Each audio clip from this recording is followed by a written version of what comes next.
자, 안녕하세요. 반갑습니다. 주식과 연결의 그대에게 이정열입니다. 자, 대한전선 브리핑 드리는 겁니다. 종목 추천을 하는 건 아닙니다. 들어보시고 여러분들의 투자 판단 해주시는 거예요. 자, 제가 이 대한전선을 뭐 일주라도 가지고 있지는 않습니다. 그냥 지금 상황들이 이렇다라는 것들을 브리핑을 드리는 것들이니까 여러분들 이런 것들 참고로 하셔가지고 봐주시면 좋겠습니다. 자, 일단 유상증자가 진행이 되고 있습니다. 유상증자 청약을 진행하는 게 아니라 일정들이 진행이 되고 있다. 스케줄대로. 자, 청약을 하는 게 3월 3일에 예정 발행가가 확정이 되는 게 3월 3일입니다. 이 가격이 바뀔 수가 있다라고 설명해 드렸고, 비율은 0.456주예요. 제가 설명해 드렸을 때 100주를 가지고 0.456주 하면은 45주를 한다 그랬죠. 근데 제가 권리락 우리 27일이니까 신주 배정 기준일이 그 전날이 권리락 26일이라고 했어요. 26일 이때 거래 정지 기간들의 중에 권리락이 발생이 되니까 이때까지 보유하고 있는 매수를 해야 된다. 가지고 있어야 된다. 그럼 50주 이렇게 해가지고 100주 해가지고 50주를 이때 정리를 한다. 이걸 말씀드렸었는데 50주만 정리를 할 수 있나요? 절반만 정리할 수 있나요? 그게 아니고 100주, 50주를 갖고 있으면 100주를 갖고 있는 상태에서 권리락을 받잖아요. 신주인수권 배정을 받는 게 100주 기준으로 계산을 하는 거예요. 0.456 가지고 계시는 거에 0.456을 계산을 하시면 됩니다. 45주에서 제가 50주를 이날 정리를 한다라고 현금 확보를 한다라고 말씀을 드렸었는데 50주가 아니도 100주 뭐 가지고 있는 거 다 정리하셔도 돼요. 상관은 없습니다. 상관없는데 예를 들어서 그렇게 편의상 말씀을 드린 것들이니까 근데 뭐 일단 이것도 지나갔죠. 그리고 이제 이쯤 되면 이제 슬슬 신주주권 배정을 받으셨을 건데 저는 이제 매수를 하진 않았어 가지고 신주주권 배정을 받으셨는지 안 받으셨는지 만약에 제가 들어왔다라고 하면은 들어왔다라는 것들을 보여드릴 텐데 들어오신 분들 계시고 아직 안 들어오신 분들도 계셨을라나요? 만약에 안 들어왔다라고 하면은 증권사에 한번 전화해서 물어보시고 댓글로 들어오신 분들은 뭐 들어왔다 안 들어왔다 말씀 좀 부탁드리도록 할게요. 자, 그리고 신주인수권을 받아요. 신주인수권을 내가 45주를 예시를 들어서 말씀을 드리는 거예요. 45주. 자, 그럼 신주인수권 기간, 매매 기간 있죠? 매매 기간. 신주인수권 배정 기준일이 1월 27일에서 이거는 기산일로 신주 배정 기준 이건 필요 없고요.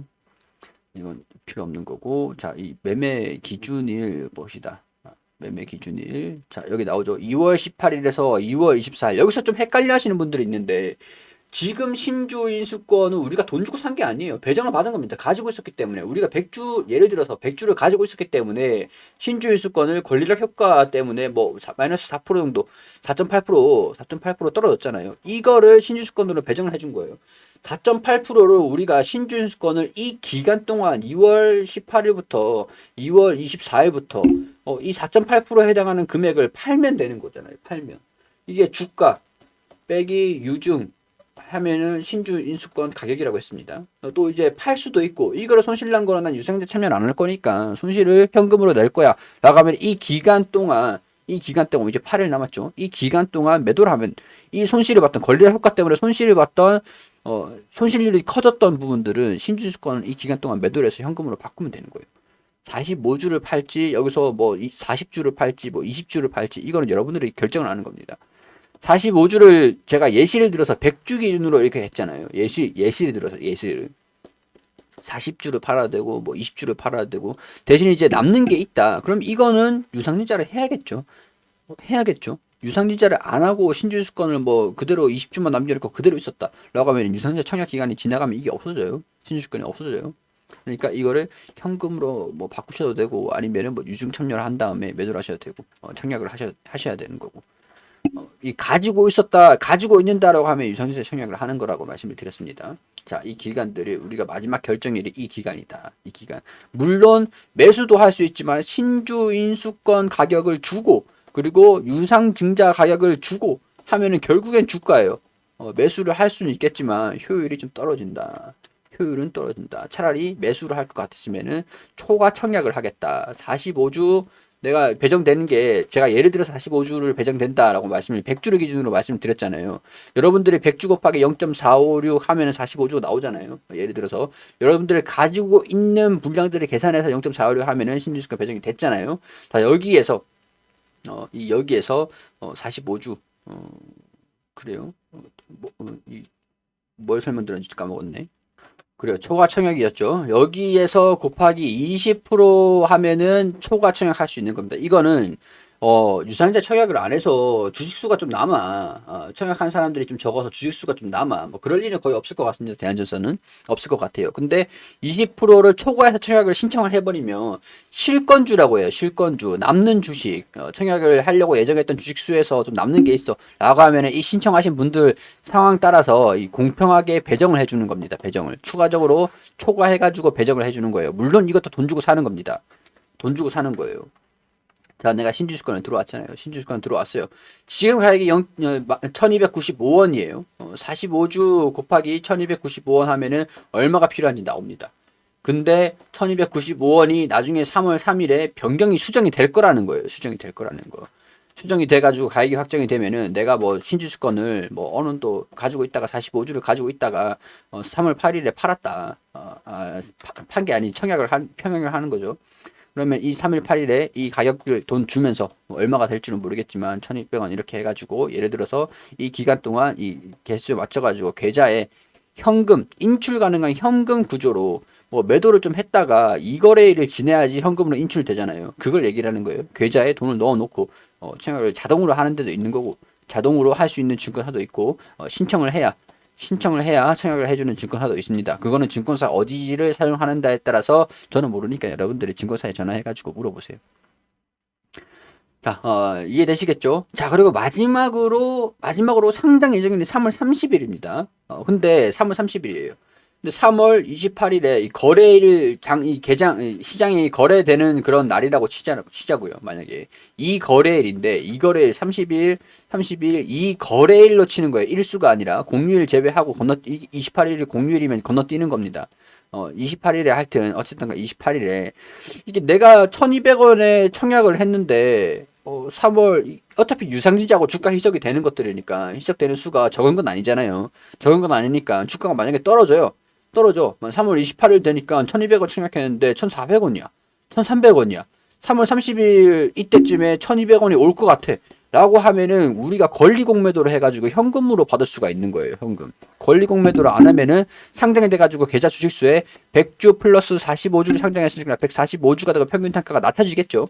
근데 100주 그대로인 상태에서 현금으로 받을 것 같으면은 권리주 매도 주문을 하면 된다. 28일 이 거래일 전에 이 공휴일이면은 28일에 공휴일이면 27일이 될 수도 있고 이 거래일 전이라는 거예요.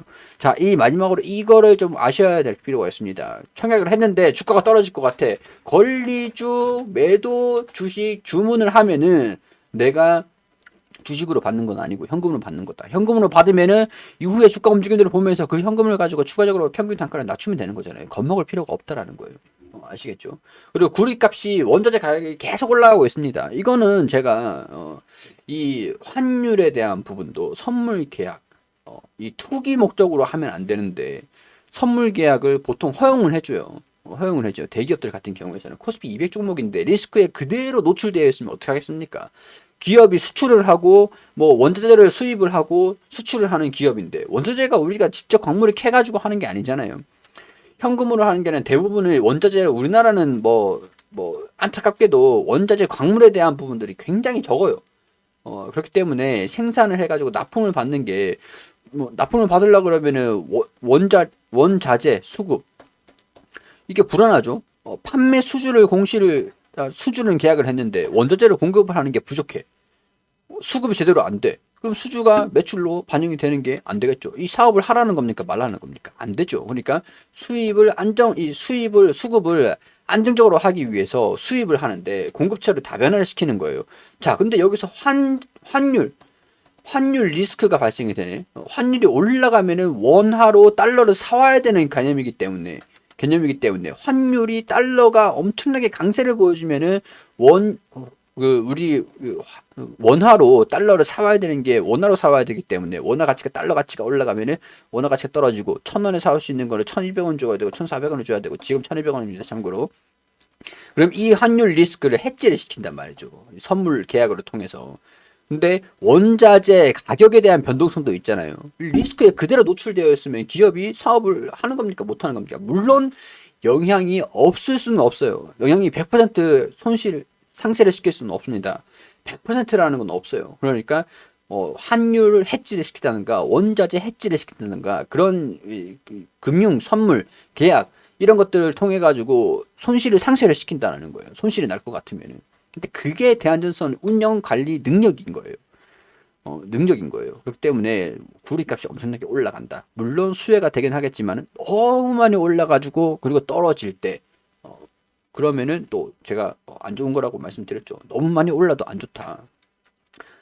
첫 번째로 설명을 드리면은 구리값이 뭐 1톤당 뭐 1톤당 뭐 1,000만 원이었어요. 1,000만 원. 예를 들어서 가격이 정확하게 어떻게 될지는 모르겠는데 근데 이때 당시에 내가 생산을 한 게 구리값이 뭐 키로당 1,000원을 줬었단 말이에요. 1,000원 줬었는데 이후에 또 납품을 하려고 보니까 구리값이 뭐 2,000원이 됐네. 그러면 이 가격을 부담을 시킵니다. 1톤당 그러면은 2,000원이 되니까 가격도 올라야 되겠죠. 2천만 원. 2천만 원이 되잖아요. 근데 이게 구리값이 3,000원이 되고 4,000원이 되고 구리값이 1톤당 3천만 원이 되고 4천만 원이 되고 하면은 1톤은 4천만 원이 누가 사겠냐고요. 누가 사겠어요. 그러니까 구리값이 너무 올라도 원자재값 부담이 가격으로 반영을 시키는 거에 한계가 있을 거다. 한계가 있을 거다. 이렇기 때문에 누가 삽니까? 근데 다행히 외국에 국내 같은 경우는 사는 사람이 거의 없겠죠. 국내 같은 경우에서는 철강 가격이 너무 올라가니까 이거 부담 때문에 조선도 그렇고 뭐 자동차도 그렇고 건설도 그렇고 영향을 받고 있잖아요. 그렇기 때문에 근데 다행히 달러 가격이 올라가가지고 이거를 상쇄시키더라. 우리나라가 가격을 2,000원으로 팔려고 해. 근데 달러가 올라갔어요. 우리나라 2,000원인데 달러가 올라갔으니까 달러 입장에서 사는 거는 큰 영향이 없겠죠. 이런 것도 생각을 하시면 돼요. 이해되시겠죠? 이런 것들도 환율에 대한 부분들이 어떻게 반영이 될까 이거 세세하게 하나하나 계산 다 못합니다. 그렇기 때문에 우리가 제가 계속 말씀드리는 게 우리가 예상을 하지 말고 그냥 발표되는 걸 보시라는 거예요. 발표되는 걸 보시라는 거예요. 예상을 어떻게 해요? 이거 환율을 얼마나 팔았는지 수주가 얼마나 들어왔는데 언제 납품을 하고 그때 환율이 어떻게 되고 몇 톤은 납품을 하고 이게 실적이 언제 반영이 될지 어떻게 알아요? 관계자가 아니고 이거 회계 관리하는 사람만 알 거 아닙니까? 우리가 계산 못 한다는 거예요. 그러니까 실적 발표하는 것들 그냥 보고 편하게 가자 이렇게 말씀을 드리는 겁니다. 자, 대한전선 일단 실적에 대한 부분들 기대치가 있는 게 우선적으로 우리가 파악할 수 있는 게 수주라는 겁니다. 수주. 그렇기 때문에 수주가 점점 증가되고 있다라는 것들은 장기적인 관점에서 봤을 때 실적이 개선되는 요인들로 일단은 충분하다 이렇게 이해를 하시면 될 것 같아요. 자, 대한전선 청약을 할지 말지 고민하시는 분들도 이런 것들 보시면서 결정을 하시면 되겠죠. 자, 투자 판단 여러분들이 해주시길 바라고요. 도움 되셨다면 구독과 좋아요 부탁드릴 수 있도록 하겠습니다.